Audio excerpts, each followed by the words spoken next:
એક સુરક્ષિત કહેવાતા શહેરની અંદર લૂંટારુઓ તમારા ઘરની અંદર આવે છે, તમને બંધક બનાવે છે અને તમને બંધક બનાવીને 2 કરોડ રૂપિયાથી વધુની લૂંટ ચલાવે છે. જ્યારે આવી ઘટના બને છે ત્યારે શહેરની અંદર, રાજ્યની અંદર કાયદો અને વ્યવસ્થાની જે વાતો થઈ રહી છે એના ધજાગરા ઉડી જાય છે. આ પ્રકારની ઘટનાની વાત એટલા માટે કરવી પડી રહી છે કારણ કે રાજકોટમાં આવી ઘટના બની છે અને રાજકોટ રેન્જ આઈજી નિર્લિપ્ત રાય સહિતના અધિકારીઓ જે છે આ ઘટના બાદ દોડતા થઈ ગયા છે.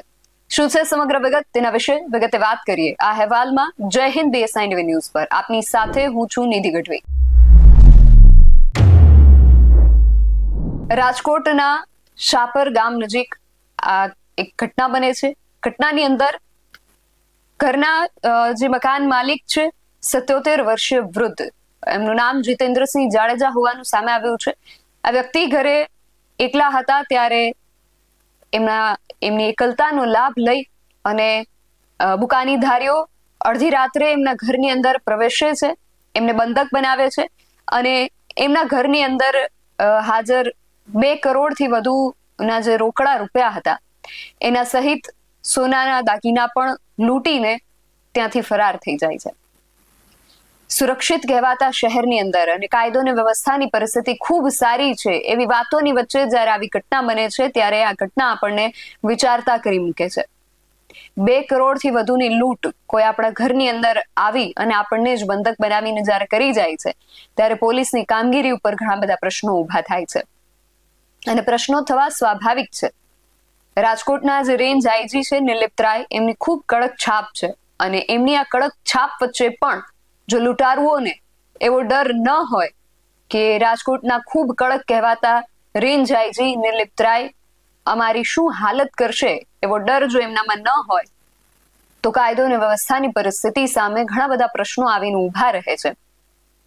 આ ઘટના જ્યારે બની ત્યારે સહજ છે કે રાજકોટના રેન્જ આઈજી નિર્લિપ્ત રાય સહિતના અધિકારીઓએ આ ઘટના સ્થળે દોડી જવું પડ્યું. ત્યાંથી ઘટના સ્થળેથી નિર્લિપ્ત રાયે શું કહ્યું છે એકવાર એ સાંભળીએ, પછી આગળ વાત કરીએ. દુકાનીધારીઓ જે છે આ ઘરમાં જે છે ગેરકાયદેસર રીતે પ્રવેશ કર્યા હતા. પ્રવેશ કરીને જે છે અહીંયા જે હાલના જે ભોગ બનવા છે અને ફરિયાદી છે જીતેન્દ્રસિંહ જાડેજાજી, આ ફરિયાદી સાથે જે છે આ લોકોએ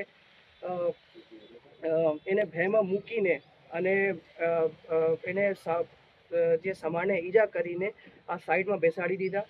પછી આ જે છે કબાડમાં જે કેશ હતી, આ કેશ આ જે છે લૂંટારુઓ એ લઈને અહીંયાથી ભાગી ગયેલા છે. રાતે જે છે કરીબ જે છે 2 વાગ્યા પછી પોલીસ સ્ટેશનમાં આ બાબતની જાણ કરવામાં આવેલી.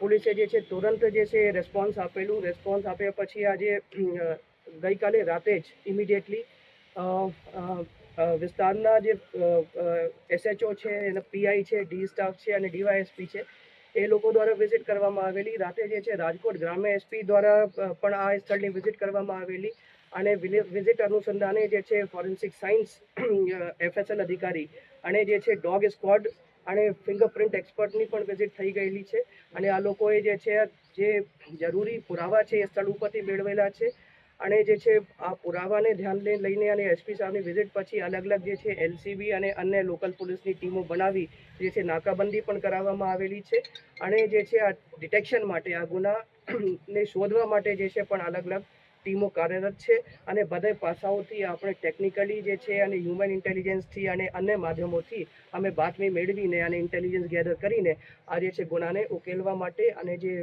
જે આ લોકો લૂંટીને ગયા છે એ મુદ્દામાલ રિકવરી કરવા માટે હાલ જે છે અલગ અલગ ટીમો જે છે SP સાહેબની અધ્યક્ષતામાં કાર્યરત છે અને મને ઉમ્મીદ છે કે આ જે ગુનાના જે ઉકેલ છે અમે બહુ જલ્દીથી લાવીશું અને આ ગુના ડિટેક્ટ કરીશું. આજે જે છે જે ગુના દાખલ કરવામાં આવેલા છે ધાડ મુજબના દાખલ કરવામાં આવેલા છે. એટલે જે છે અમે માનીને ચાલીએ કે 5 લોકો જે છે આ બનાવના સમયે હાજર થયા હતા, પણ જે છે એક્ઝેક્ટ કાઉન્ટિંગ જે છે 4 થી 5 લોકો જે છે ફરિયાદી દ્વારા બતાવવામાં આવેલ છે. હવે એક વખત ડિટેક્ટ થઈ જાય તો ખબર પડશે એક્ઝેક્ટલી કે 4 લોકો હતા અથવા 5 લોકો હતા, પણ હાલ જે છે અમે 5 લોકો માનીને ચાલીએ અને ઢાળ જે ડકોઇટીની કલમો જે છે આ બનાવના અનુસંધાને જે છે એફઆઈઆરમાં લગાડવામાં રિવોલ્વર પણ લૂંટાણી છે સર, અને સોનું પણ લૂંટી લીધું. રિવોલ્વર એ લૂંટાણી છે, રિવોલ્વર ને એ રાઇફલ છે, રાઇફલ લૂંટાણી છે, અને આ સોનું એ લૂંટીને લઈ ગયા છે. અને જે છે આજે જે વસ્તુની લૂંટ થઈ છે એ બધી વસ્તુની મેન્શન જે છે એફઆઈઆરમાં છે. અને જ્યારે આ ગેંગ પકડાશે ત્યારે જે છે આ બધી વસ્તુઓ આ લોકો પાસેથી પોલીસ દ્વારા જમીન વેચાણીથી તેના રૂપિયા આવ્યા છે. આજે રૂપિયા ક્યાંથી આવ્યા અને કેમ જે છે આ સ્થળે ઉપર રાખ્યા હતા એ બધું તપાસનો વિષય છે. હાલ જે છે અમે જે છે ફર્સ્ટ પ્રાયોરિટી છે કે આ જે વિક્ટિમ છે એને પૂછે સારવાર મળે. તે સિવાય જે છે જે ઇમિડિયેટલી ટીમો બનાવીને જે આ બનાવ પછીનો જે ક્વિક રિસ્પોન્સ માટે જે છે પોલીસ કાર્યરત છે. પણ જે છે બધા પાસાઓથી આપણે તપાસ કરીશું અને શું ગયું છે, કેશ કેટલી ગઈ છે, કોણ લઈ ગયા છે, આ બધી વિગત જે છે તપાસ.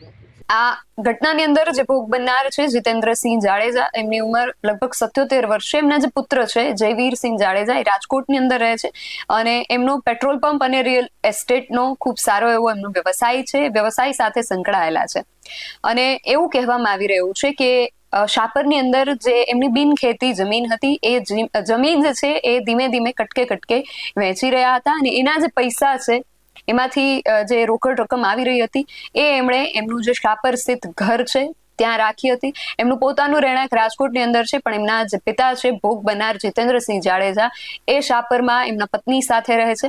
આ ઘટના જ્યારે બની હતી ત્યારે એમના પત્ની પણ એમના પુત્રના ઘરે રાજકોટ હતા અને જીતેન્દ્રસિંહ જાડેજા ઘરે એકલા હતા. કહી શકાય કે કોઈ જાણ ભેદું જ હોય જેને ખબર હોય કે ઘરની અંદર આટલી મોટી રોકડ રકમ હાજર છે અને રોકડ રકમની સાથે 2,47,00,000 રૂપિયા જેટલા રોકડ રકમ હતી. એની સાથે 2 લાખનું સોનું હતું, એક રાઇફલ અને એક નાનો મોબાઈલ ફોન. આટલી વસ્તુઓની અહીંયાથી ચોરી થઈ છે. નિલિપ્ત રાયે કહ્યું કે આગળની જે કાયદાકીય કાર્યવાહી છે, જે તપાસ છે એ કરવામાં આવી રહી છે. પરંતુ ફરી એકવાર જે રીતે અમે શરૂઆતમાં વાત કરી કે આ પ્રકારની જ્યારે ઘટના બને છે ત્યારે કાયદો અને વ્યવસ્થાની પરિસ્થિતિ પર ઘણા બધા પ્રશ્નો આવીને ઉભા રહે છે કે રાજકોટ રેન્જના જે આઈજી છે જેમને ખૂબ કડક માનવામાં આવે છે અને છે પણ ખરા કે ઘણા બધા કિસ્સાઓ આપણે જોયા છે અને સાંભળ્યા છે જેમની અંદર નિલિપ્ત રાય દ્વારા ખૂબ કડકાઈથી કાર્યવાહી કરવામાં આવી છે.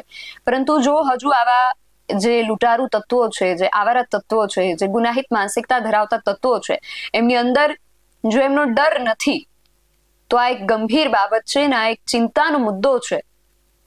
આ ચિંતા હવે નિલિપ્ત રાય કેટલી કરે છે અને કેટલી ઝડપે આની અંદર કાર્યવાહી કરવામાં આવે છે એ ખાસ જોવાનું રહેશે.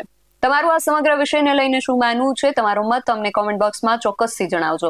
આવા જ વધુ અહેવાલો સાથે મળતા રહીશું. તમે મારી યુટ્યુબ ચેનલને સબસ્ક્રાઇબ કરવાનું અને અમને ફેસબુક અને ઇન્સ્ટાગ્રામ પર ફોલો કરવાનું ભૂલશો નહીં. બાકી અવનવી અપડેટ્સ માટે આપ જોતા રહો BS9 TV ન્યૂઝ. નમસ્કાર.